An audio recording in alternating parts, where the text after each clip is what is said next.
ዓለማችን በብዙ ሚስጥሮች የተሞላች ናት። ስለ እስር ቤት ስናስብ አእምሮአችን በቀጥታ የሚያሰለው ወይም የሚያስበው በወንዶች የተሞሉ በጡንች የሚገዛዙና በጭካኔ የታወቁ ማረሚያ ቤቶችን ነው። ነገር ግን ዛሬ የምነግራችሁ ታሪክ የብዙዎችን እይታ የሚቀይር ነው። ለሴቶች ብቻ ተብሎ የተገነቡ ነገር ግን ከወንዶች እኩል አንዳንድም የሚበልጥ አደገኛነት ያላቸው 10 እስር ቤቶች አሉ።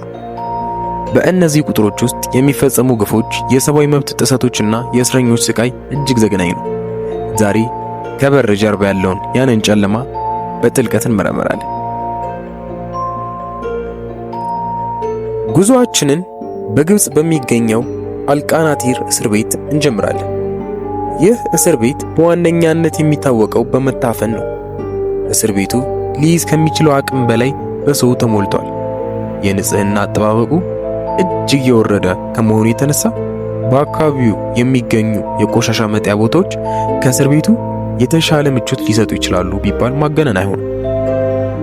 ከዚህ ባለፈ በውስጡ ስላለው ከፍተኛ የማሰቃየት ተግባርና ጩኸት የሚወጡ ወሬዎች ቦታውን ለደካማ ልብ የማይሆን ያደርጉታል። የቤተሰብ ጉብኝት ማግኘት እንደ ሎተሪ ዕጣ የራቀ ነው። ይህም እስረኞች ከሚወዷቸው ሰዎች ተለይተው ተስፋ እንዲቆርጡ ለማድረግ የታቀደ ስልት ነው ተብሎ ይገመታል።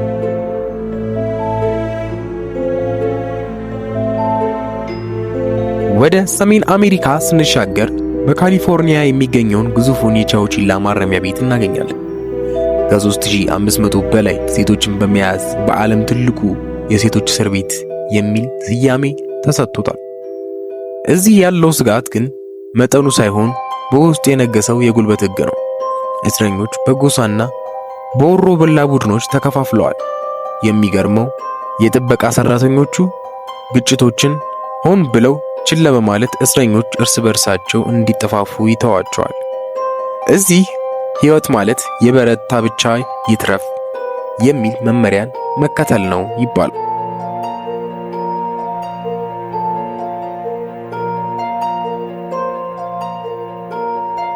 በአፍጋኒስታን የሚገኘው ይህ እስር ቤት ለሴቶች እውነተኛ መከራ ነው። እዚህ ግቢ ውስጥ ረሃብ ዋነኛው የሞት ምክንያት ነው። እስረኞች ለቀናት የሚቀመስ ነገር ሳያገኙ የሚቆዩባቸው ጊዜያቶች አሉ። መሰረታዊ የጤና አጠባበቅና ንጹህ ውሃ እንደ ቅንጦት ይታያሉ። እጅግ ዘግናኙ ነገር ደግሞ ሴቶች ለሳምንታት በጨለማ ክፍል ውስጥ ብቻቸውን እንዲታሰሩ መደረጉ ነው። ይህ ስነ ልቦናዊ ስቃይ ብዙዎቹን ሴቶች አእምሮአቸውን እንዲስቱ ያደርጋቸዋል። የእስር ቤቱ መቃብር በየጊዜው እየሰፋ መሄዱ በውስጡ ያለውን ከፍተኛ የሞት መጠን በሚገባ ያሳያል።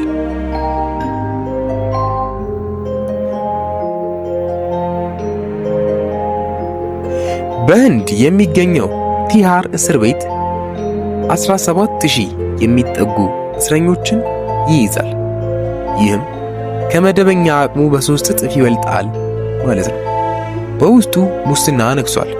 ሀብታም እስረኞች ለጥበቃ ሰራተኞች ጉቦ በመስጠት የተከለከሉ ነገሮችንና የተሻለ አገልግሎት ሲያገኙ፣ ድሆች ግን በሰቆቃ ይኖራሉ። ግድያ፣ ዝርፊያና አካላዊ ጥቃት የዕለት ተዕለት ተግባራት ናቸው። ብዙዎቹ ሴቶች ምንም አይነት ፍርድ ቤት ውሳኔ ሳይሰጣቸው ለዓመታት እዚያው ይበሰብሳሉ። የፍትህ እጦቱና ጭካኔው እስር ቤቱን የጭንቀት ማማ አድርጎታል።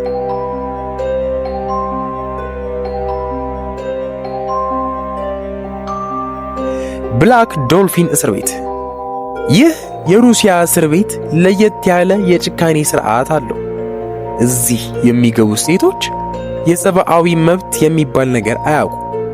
ቀን ላይ አልጋቸው ላይ መቀመጥ ወይም መተኛት ፍጹም የተከለከለ ነው።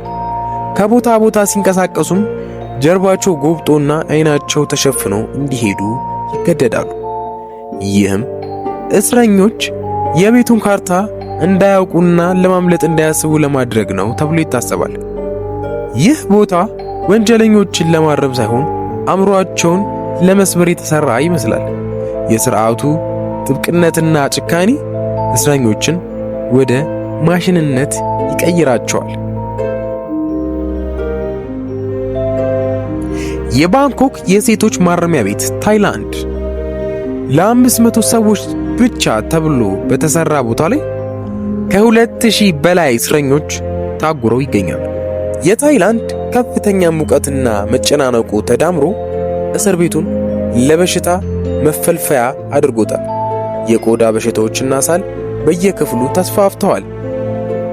ከዚህም ባለፈ የባህሪ ማስተካከያ በሚል ስም የሚፈጸመው አካላዊ ቅጣት እስረኞችን ወደ ድንጋይነት ይቀይራቸዋል።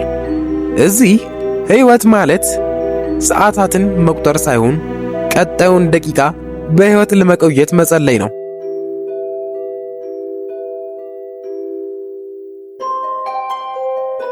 ቪላ ስቴት እስር ቤት ካሊፎርኒያ። ይህ እስር ቤት ቀደም ሲል ለወንዶች የነበረ ቢሆንም አሁን ግን ለሴቶች ሆኖ በማገልገል ላይ ይገኛል።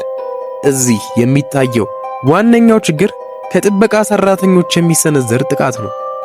ስልጣናቸውን ተገን በማድረግ በሴቶች ላይ ጾታዊና አካላዊ ጥቃት የሚያደርሱ ጠባቂዎች ቁጥር ቀላል አይደለም። በተጨማሪም በውስጡ ያለው የጥቁር ገበያ ንግድ እስረኞች እርስ በርሳቸው እንዲጋጩና እንዲካፈሉ በማድረግ ሰላም እንዳይኖር ያደርጋል። በቪላ ስቴት ውስጥ የሚሰማው ጩኸት ከግድግዳው አያልፍ። ሶስተኛ ሮዚስ ጄል ኒውዮርክ። በሪከርስ አይላንድ የሚገኘው ይህ እስር ቤት በችለተኝነት የታወቀ ነው። ብዙ እስረኞች ሊታከሙ በሚችሉ በሽታዎች ሳቢያ ይሞታሉ። የአእምሮ ጤና ችግር ያለባቸው ሴቶች ምንም አይነት እርዳታ አያገኙም። ይልቁንም ለብቻቸው ተዘግቶባቸው እንዲቆዩ ይደረጋል። እስረኞች እርስ በርሳቸው የሚፋለሙበት የግላዲያተር ትምህርት ቤት የሚል ቅጽል ስም ተሰጥቶታል። በሮዚስ ጄል ውስጥ ሰብአዊነት የሞት ጽንሰ ሐሳብ ነው። አልካል ዴ ጋዴራ ስፔን። በስፔን የሚገኘው ይህ እስር ቤት የኮንክሪት መቃብር በመባል ይታወቃል። ሴቶች እዚህ ሲገቡ ማንነታቸውና ክብራቸው ይረግፋል። አካላዊና ስነ ልቦናዊ ስቃዮች በየቀኑ ይፈጸማሉ። እስረኞች ለዓመታት ከውጭው ዓለም ጋር ምንም አይነት ግንኙነት እንዳይኖራቸው ይደረጋል። ይህም በራሱ ትልቅ ስቃይ ነው። ግድግዳዎች ከእስረኞች እንባ የተሰሩ ይመስላሉ።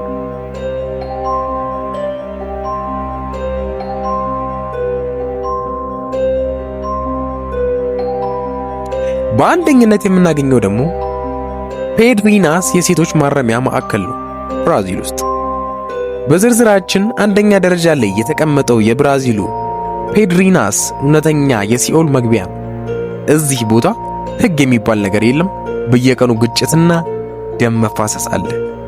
እጅግ የሚያስደነግጠው ደግሞ የእስር ቤቱ ጠባቂዎች ዛሬ ስንት እስረኛ ይገደላል በሚል እርስ በርሳቸው ውርርድ ይይዛሉ። እዚህ መግባት ማለት የሞት ማዘዣ እንደ መፈረም ይቆጠራል። መትረፍ የሚችሉት እጅግ ጠንካሮችና እድለኞች ብቻ ናቸው። ደህንነት እዚህ ቦታ የማይታወቅ ህልም ነው። እነዚህ 10 እስር ቤቶች የሰው ልጅ ለሰው ልጅ ሊያሳይ የሚችለውን የጭካኔ ጥግ ያሳያሉ። ወንጀል ተገቢውን ቅጣት ሊያገኝ ቢገባም በእነዚህ ቦታዎች የሚፈጸሙ ተግባራት ግን ሰብአዊነትን የሚቀብሩ ናቸው። ቪዲዮውን ስለተመለከቱ እናመሰግናለን። ለቀጣይ ተመሳሳይ ዝግጅቶች ሰብስክራይብ ማድረጋችሁን እንዳትረሱ።